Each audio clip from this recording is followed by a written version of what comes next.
Kingdom Come Deliverance 2 has become a minefield for content creators. And that's a good thing. Now, forewarning, this is going to be a rather long-winded video, as we're going to have to elaborate on a fair few rather complex topics and difficult areas of disagreement between the two parties involved in the KCD 2 drama, as lack of nuance is largely exactly the reason why it is such a drama in the first place. So prepare to have Old Man Arch talk to you a great deal, but hopefully you're not discouraged. So, with the full admission that this is a very intricate and complicated topic, a minefield, I'm going to be wandering right back into it. You know, there's an old saying, an idiom, a burnt child dreads the fire, which quite simply means that if you do something dumb once and it hurts you, you are less likely to do that dumb thing again. Well, not me. Lacking in the basic survival instinct possessed even by a dog, I am. As I fully expect to lose another 100, 200 subscribers just from making this video, but I didn't start doing YouTube to become popular. If I did, well, I would have shut my mouth about everything political and controversial and just continued to make Warhammer and Total War videos back when Creative Assembly themselves were courting me. This is some deep Arch lore here, but when I started with my Total War Warhammer channel, Arch Warhammer way back in the day, I had a lot of companies coming to me. I was even in direct contact with Creative Assembly, the creators of Total War, of course, but I knew early on that I could not simply stand idly by and not talk about all of the things I saw going wrong, both in entertainment and gaming and in Total War. If I had done so, well, at the rate I was growing back then, and with the backing of Creative Assembly, I would probably have been somewhere between 500,000 to 1 million subs on that channel. I would have a lot less flags placed on me from YouTube's side. But if you're not catching flack, you're not over the target. And besides, what's the point of living a life of subservience, eh? So, Kingdom Come Deliverance 2. Despite its radioactive nature, I want to talk about it, and I'm going to do so by adding a slight other level of danger on top of it, by commentating on a much bigger YouTuber's video. I'm going to be using a video from Upper Echelon here. Now, as I usually do, I will clarify, I'm not taking a shot here. I don't even know the guy. I watch precisely 0 YouTube videos, but I got sent this one, and it makes all of the errors and the flaws and the faults that I have seen in so many other videos talking about Kingdom Come Deliverance 2. As I don't think I've seen a single content creator talk about this subject without some sort of relatively large-scale backlash from their audience. In this case, you've got a massive YouTuber with a massive audience receiving 3.7k downvotes to 6k upvotes. That's highly unusual, extremely so in fact. And the incredibly divisive nature of this tells me that there is something more to this than what appears to be everybody's stance, which is simply that the other side is 100% wrong, and then that side going, no, you're 100% wrong. The divide here is so steep that both sides must have some elements of truth to what they are saying. There appears to be a genuine disagreement here that largely revolves around what exactly we view as woke, and how much of a thing in a game makes the game itself woke, and what, if any, actions should then be taken against such a game. This is a discussion that fascinates me deeply, because it is one of many difficult debates we are now going to have as our side is in the ascendancy. But enough preamble, let's get into it. Because a lot of people are idiots, and I tried to stay quiet because telling the idiots that they are in fact idiots usually causes them to harass you. Ah yes, my opponents are idiots. This is the error I see repeated the most often. See, I've fallen prey to this too, as has pretty much any and every content creator. Simply viewing your opponent and going, well, you're dumb. But it only really works if you've already established why they are dumb. Calling the woke, for example, dumb, is easy, it is simple, and it is accepted because we have spent a great deal of time defining who the woke are, what they want, and how what they want is indeed dumb. But when you do this against, well, your own audience, as we can here quite clearly see, and we're still with an imperfect understanding of what's going on, that's going to rile a lot of people up. And as we are going to demonstrate throughout this video, it is not as one-sided a situation as, well, both sides are trying to present it as. And in any situation where you have two sides who both genuinely believe that their position is the correct one, starting the debate with a pejorative is usually just about the least productive thing you can conceivably do. And you can, of course, then also say that I don't care, I am simply purging my audience of these idiots, but I think that's a cope. Simple as. I have presented my side, you don't agree, well, I can't quite figure out how to continue down this line of reasoning, so I'm angry now and I'm gonna call you dumb. It is simply something that the human brain does. And in some situations, it is actually impossible to continue a conversation. If you are sitting opposed a fanatical progressive, for example, he will not even accept the very premises upon which your arguments are built, much less so the argument in and of itself. But these are not progressives. These are the people who are watching anti-woke channels, for lack of a better term.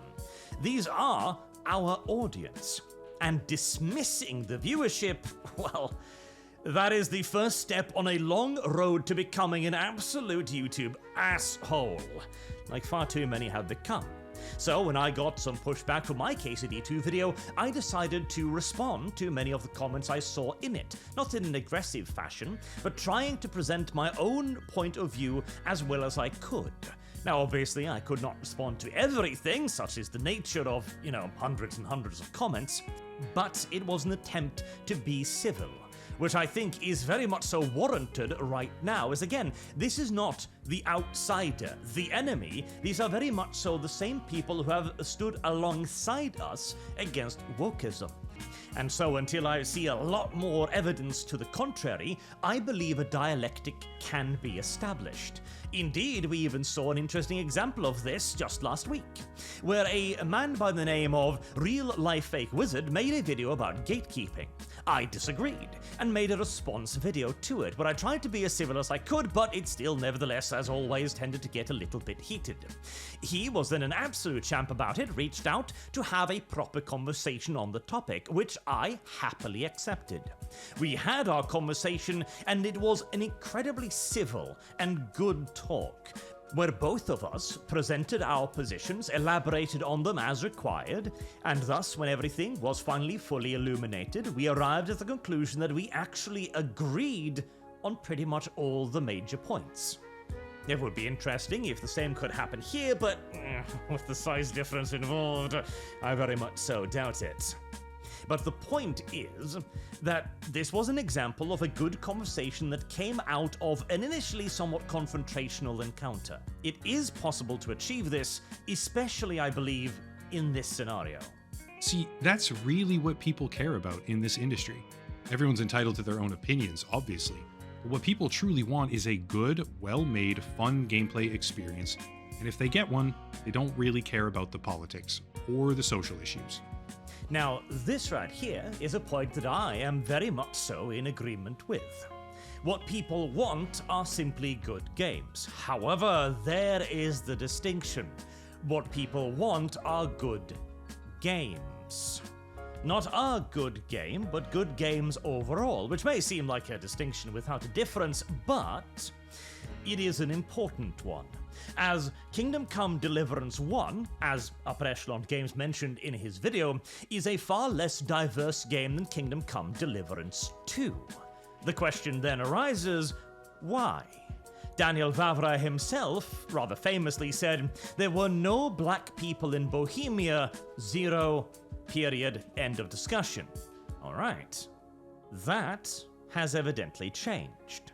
Now, as to why it changed, we can only speculate. Mayhaps it was a change done purely for narrative reasons. Hey, I've got this great idea for a character, we should totally put him in. And this is pitched at the company and everyone goes like, yeah, that's great, let's put him in there. Or was it a change made because of a corporate decision? Was there any influence from Embracer Group or Deep Silver? Daniel Vavra himself denies this. And whilst I am inclined to believe him, I can also see why, with a quote like the previous one running around the internet, many might not be so charitably inclined. And personally, I think the black character introduced in KCD 2 sounds absolutely awful. I have not gotten to him yet in my playthrough, but I have seen the screenshots, many screenshots of him talking, the dialogue, and I've also gotten access to his full recorded audio in-game, and he seems to exist solely for the reason of taking the piss out of Bohemia and its people, complaining about their religion, complaining that they are brutish barbarians, complaining that they are uneducated, complaining that their food is terrible, and so on, whilst also constantly making remarks like, hey, you should watch your girl there, or you'll lose her to me. There is also a rumor going around that there is apparently some sort of unavoidable cucking scenario, where one of your primary love interests sleeps with him, and the only thing you could do is either accept it or get him killed through political intrigue, which ends the romance with the female as well. Now again, I cannot confirm that because I haven't gotten that far in the game, but there is a full minute's worth of him groaning and moaning in the audio files. I'm not kidding.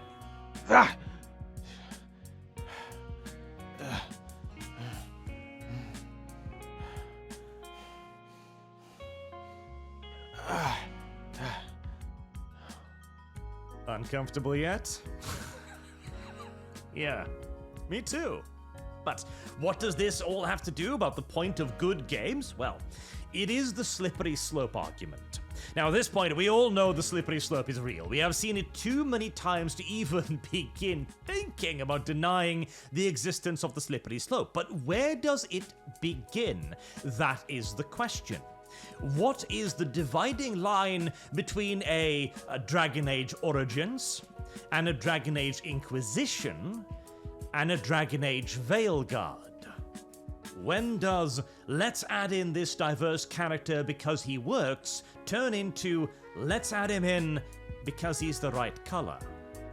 It is a point that is very difficult to discern, but it usually leads to a severe drop in a game's quality. Indeed, the example brought up by Upper Echelon here of Baldur's Gate is a fantastic one, as the first arc of that game has very little, if damn near any, overt wokeness in it, and it is a very high-quality adventure, which is why everyone has such a positive opinion of it. It started out great, and as it also enjoyed a lengthy early release schedule, nobody knew about any of the woke stuff until they had already formed a thoroughly positive impression from the early access release. But then, as most agree as well, as the game went on, the quality began to drop, alongside the increasing diversity in the game, and many pointed out that this seemed awfully suspicious. Diversity go up, quality go down. And a lot of people then started wondering, what will Baldur's Gate 4 look like? And well, Larian Studios has picked up the director of Dragon Age the Veilguard. Now, it is not guaranteed or confirmed yet that this director will be working on Baldur's Gate 4, and there is no indication as of yet that she will be bringing over any of the rest of the writing team, which was all fired by EA because of the scope and scale of the failure of Veilguard. But this is definitely one of those points where you start noticing, and we've gotten very good at noticing recently. Very rarely for no reason.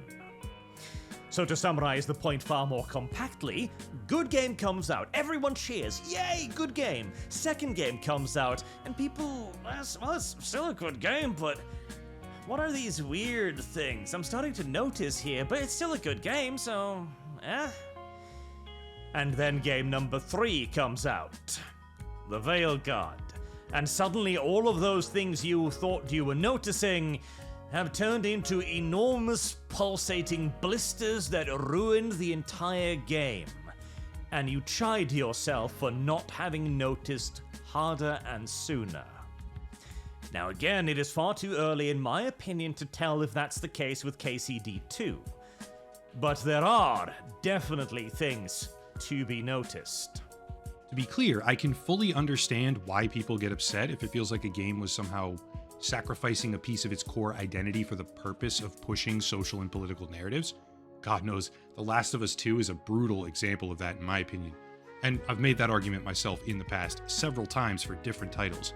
But hopefully by the end of this video, I'll be able to showcase that this, Kingdom Come Deliverance 2, really isn't one of those cases.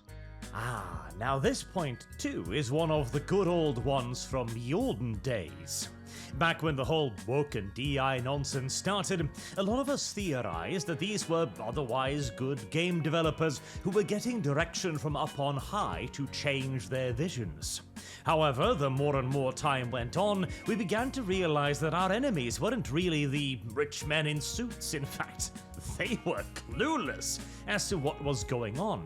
It was those very self-same creatives that often implemented these changes, because they came from, very liberal backgrounds, many of them educated within quite liberal games institutions, to believe that values such as diversity and representation were, sacrosanct, frankly. Now, Daniel Vavra is definitely not one of those individuals, but the question then becomes, alright, let us say that nobody forced any changes upon the creatives making a game, but the game is still woke. I'm not talking specifically about Kingdom Come Deliverance here, I am making a generalized example. Let's say that it's still a game that focuses heavily on diversity, where all the good guys are diverse characters, all the bad guys are white characters, like Dragon Age the Veil Guard, for example. And in that game, let us then assume as well that that was the genuine intent of the creatives making the game. Does that make it any less bad? Does it make it any less woke? I don't think so. So the creators' intent in this matter really only comes down to why something was done. To return it again to the example of our Malian guest, was he introduced because he was a genuinely good addition to the game? And from what I've seen, I'm questioning whether or not that is actually the case regardless of intent. Or was he introduced as a nod to the diversity crowd? We do not know. But it is rather interesting, as Upper Echelon is now going to point out, that the sides have somehow flipped. Was vocally criticized by a small group of people over its lack of in-game diversity. But 7 years later, with the sequel, it's now being criticized by the flip side of that very same coin, a smaller group of extremely vocal people, not for its lack of diversity or inclusion, but rather because of it. And this is, of course, a point that those who argue that KCD 2 is woke will bring up. The game is now being defended by the very self-same people who once attacked it. And it is being defended because it included diversity. So, if those who called the first game racist have now been given everything they want, does that not mean that since we called those people woke back then, that the game is woke now? It's an intriguing point. Although I would also hasten to add that an easier explanation may well be that our opposition has seen a game that was set for success, and indeed KCD 2 appears to have enjoyed a significant success, and a game that does include many of the things they did ask for, and therefore they are going to align themselves alongside the successful game and use it as a stick to beat their opposition with. It is a play that our side has used often enough to the point where we really should be recognizing it, especially when it comes to the subject at hand. Why people are angry at Kingdom Come Deliverance 2. There's a few things, but mostly people are angry that the game contains a romance option where Henry, the main character that you play, can sleep with Hans, his friend. It's one scene in a game that has like over 100 hours of content. This is correct. Many people are indeed upset about the gay sex scene. What is not correct, however, is that there is one scene. At the moment, there are 2 gay liaisons confirmed. One with Hans that appears to have actual animations, and one with another minor character, where you simply get a cut to black and then a indication of what has probably happened, as can occur with many other women in the game as well. So it's not just one, there are actually 2. This also came out from various leaks before the game was actually released, suggesting that there would be a gay romance scene with a completely new character, which I shrugged at and thought, okay, well, it's an option, I don't care. I do, however, care a bit more, a lot more actually, about the idea of it being Hans, because he is your best friend character, and banging him feels awfully forced, as there was really no sexual tension whatsoever between the two in Kingdom Come Deliverance 1. And it really stinks of the modern day narrative that men simply can't be friends anymore. It has way too much of a feel of Sam and Frodo was actually gay for me to be entirely comfortable with it. I would have much rather preferred an entirely new gay storyline instead of this one, which feels, again, forced. And now we get to one of the first interestingly divisive controversies too, the Saudi Arabia ban. Here's some slop article right here about how the game is reportedly banned in Saudi Arabia, which says, quote, "It seems like the highly anticipated title is promoting an agenda via unskippable cutscenes, which has caused Saudi Arabia to ban it in the country," end quote. Not to mention the fact that the game has not actually been banned in Saudi Arabia. Now, the ban itself does appear to not be real, as there is even a price listing for Kingdom Come Deliverance 2 on SteamDB. I can't be 100% certain because I'm not going to bother VPNing myself or changing my Steam region to check, but it appears that Kingdom Come Deliverance 2 is available in Saudi Arabia. However, I will also happily defend those who thought this would be real, because we didn't know that the cutscene was skippable. It was skippable, well, cutscenes, all of them were skippable in the first game. We were not absolutely certain that they would be in the second game. Nor did we know the scope and scale of the gay cutscene at the time. Plus, Saudi Arabia has banned things before for, well, significantly less. The Lightyear movie, for example, features a brief peck-on-the-lips kiss between 2 female characters. That was enough to get it banned in Saudi Arabia, so I absolutely see why people thought this news was real. But that is only the hors d'oeuvre for the big one, which we'll get to right now. Kingdom Come Deliverance 2 features graphic depiction of that right there, bad stuff, which is quite shocking, to be honest. And this article was followed up with a statement that reads, quote, "Watching the entire anti-woke movement rally in unison against the horrible woke fest that is Kingdom Come Deliverance 2 is a beautiful sight to behold," end quote. Ah, yes. That was indeed quite the thing. I remember seeing that article headline and thinking to myself, holy shit. What did somebody dig up now? Like, Jesus, that can't be true. And, well, that's the interesting part, isn't it? as we shall get to in a moment, but I will also heartily agree that, yes, the later example there is definitely speaking out of his arse. This, by the way, is why I'm saying that the Kingdom Come Deliverance 2 drama being a minefield for content creators is a good thing, because there were quite a few, like Upper Echelon here included, that thought they could simply say whatever they wanted, without looking into a whole lot of it, and have their audience clap like trained seals. That has proven to be very much so true, for me and for everyone else who have talked about this, and I genuinely quite appreciate that.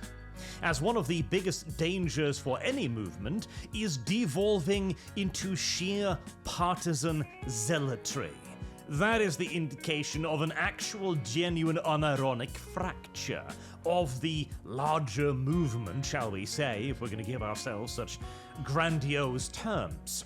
It very much so happened on the left, to the point where they began to fracture into smaller and smaller groupings of more and more ultra-radical individuals, which then built smaller and smaller echo chambers until they became an entirely fractious and unfocused group. I remember I was to some generic YouTube con years and years ago, and I listened to a woman give a talk on how she was afraid of her own community. That she could upload something and they might yell at her for it being sexist or racist or whatever. And this was a very progressive individual who felt that she'd completely lost touch with her viewers.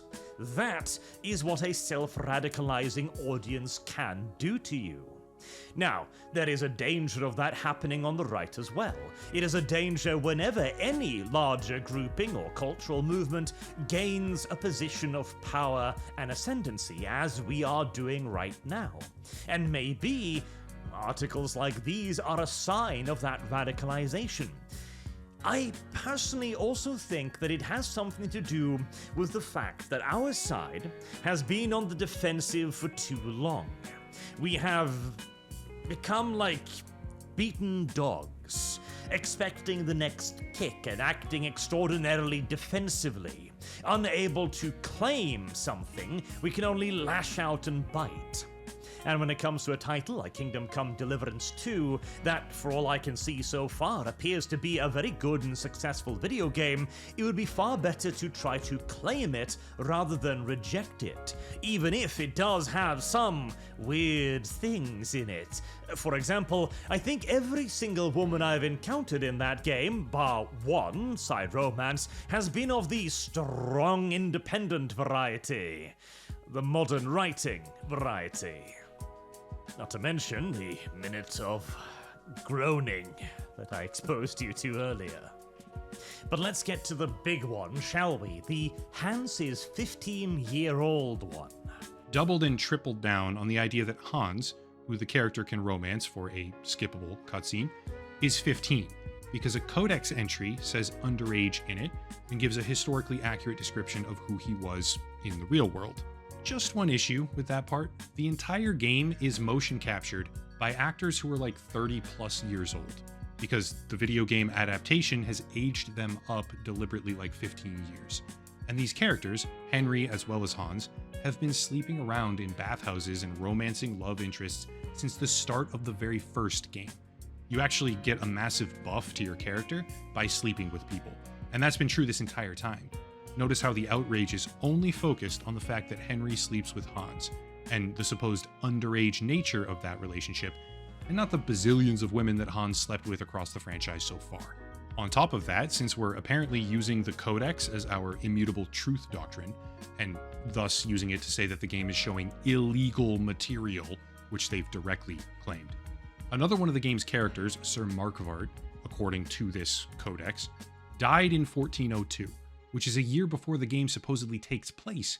Obviously, this means that Codex entries can't be taken at face value because the development team have indisputably deviated from them in both a literal and creative sense. Longer clip there, but it's because a lot of this is actually very, very relevant.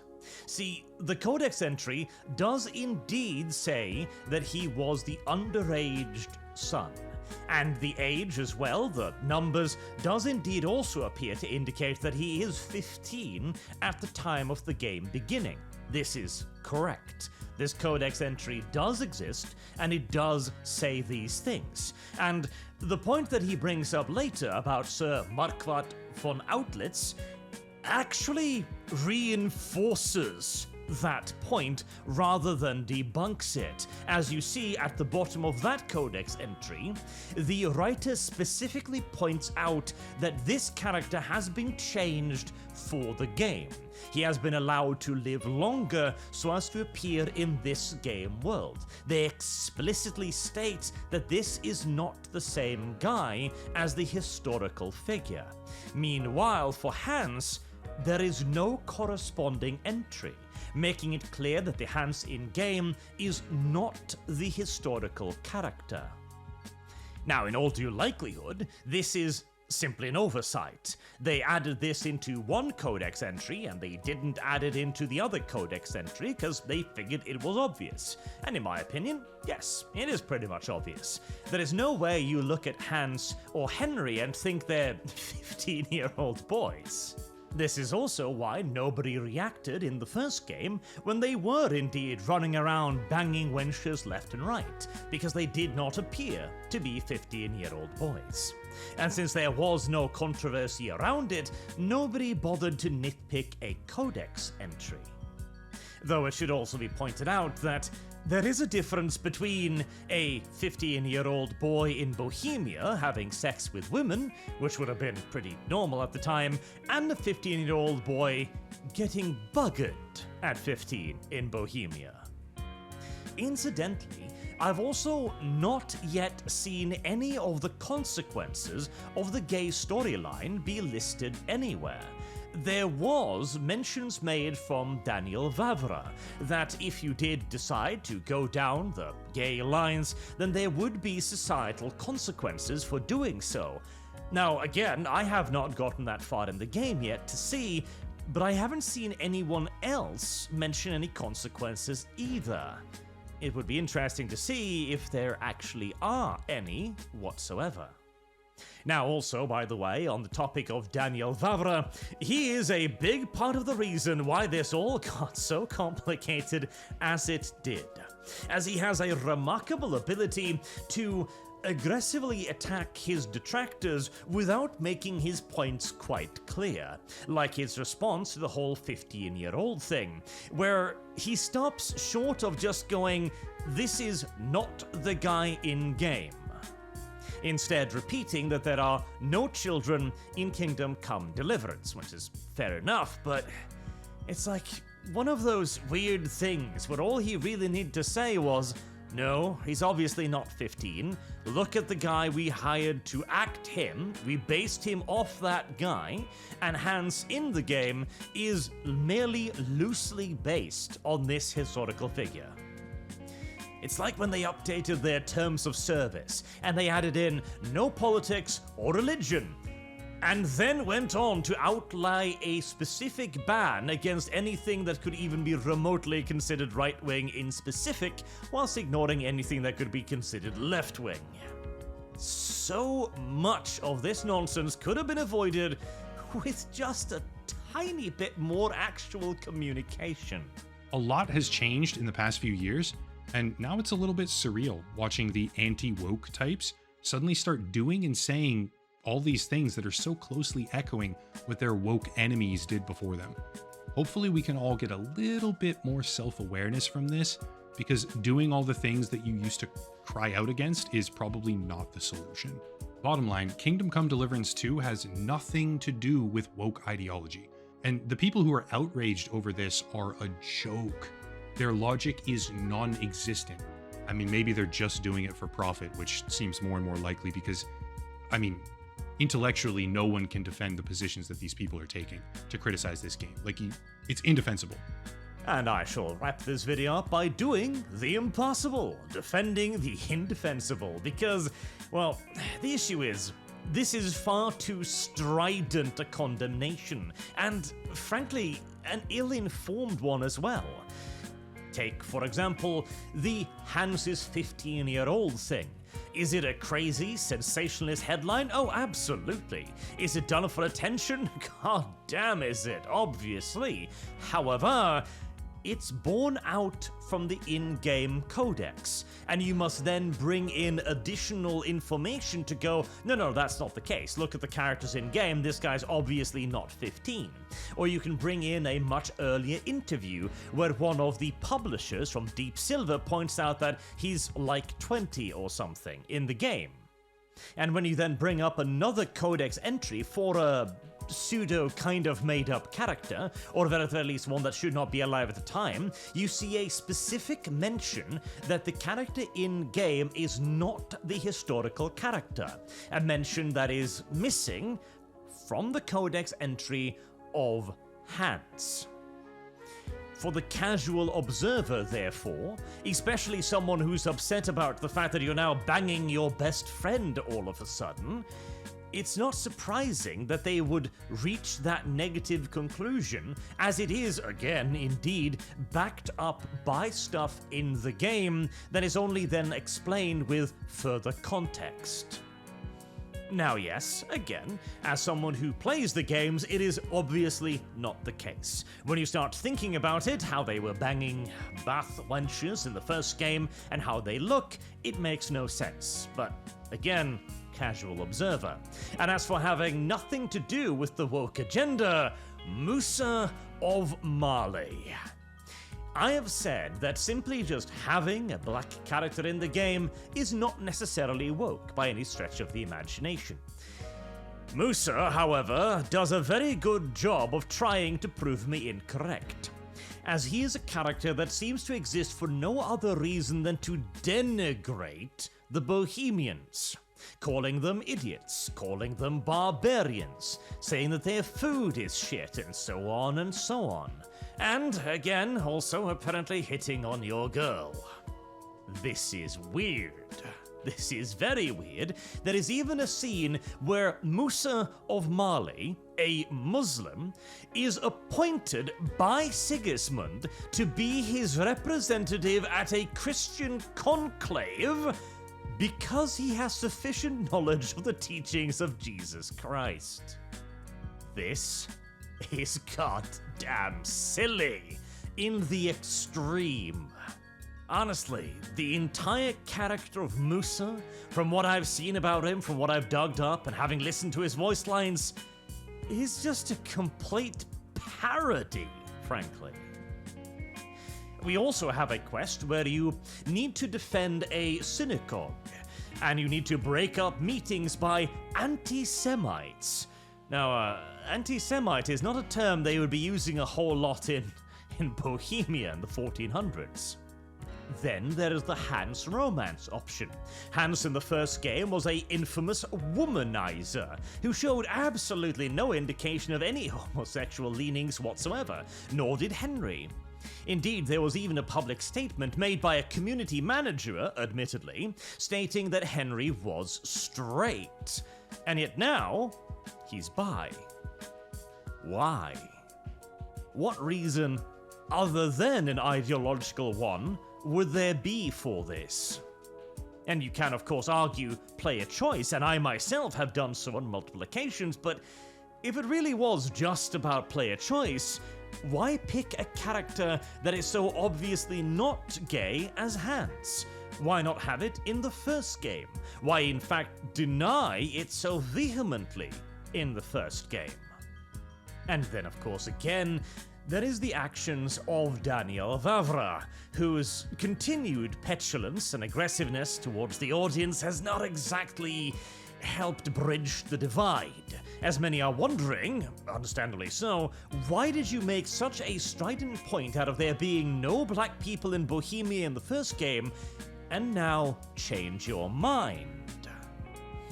So no, there absolutely is elements of a woke agenda in Kingdom Come Deliverance 2.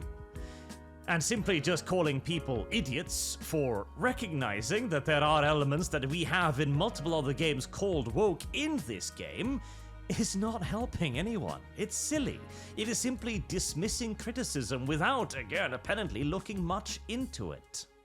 Which is obviously only going to further radicalize people.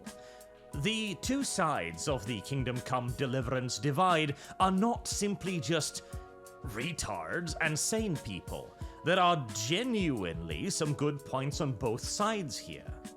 Especially with the romance around Hans, as that is by far the thing that pisses me off the most as well. It comes across as forced, unnecessary, and just kind of distasteful in the extreme. Maybe I'll even go so far as to say disgusting. It feels like you have a friend character that then is turned into a romance character. And you can also argue, of course, that you won't see it unless you absolutely need to go for it. Absolutely fair.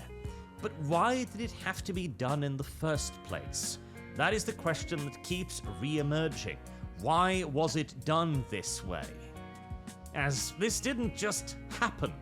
They didn't just accidentally animate this sex scene. They didn't accidentally write it. They didn't accidentally come up with it. This is all planned out, of course. And I, along with a lot of others, want to know exactly why. It certainly doesn't help either that the developers and the forum moderators appear to be rather aggressive when it comes to informing their "we don't want to answer that question" policy. And as a final point, to reiterate what we started with at the beginning, yeah, Kingdom Come Deliverance 2 has become quite the minefield for content creators. Even this video, where I am very much so on the both sides of the fence here. Normally, I'm not much for a fence sitter, but this one, I see a reason for doing so, as I am of the opinion that Kingdom Come Deliverance 2 appears to be a very good game, whose storytelling flaws, like taking way too long to tell the story, for example, and having completely and utterly ignored the old adage that brevity is the soul of wit, is a relatively minor complaint, along with a couple of minor gameplay ones as well. It seems like a great game, and I would much rather we claimed it as our own than try to reject it, or take it one step further and try to cancel it, especially as the game certainly does not look to be very cancelable at this point in time. Better to take the victory than enforce our own L. And I certainly agree that some content creators have gone way too far with this, including this video I had a look at here. So, please do consider yelling at me in the comments down below. And until next time, no matter where you stand on this game and this drama, I hope you'll have a good day, and that I'll see you again soon.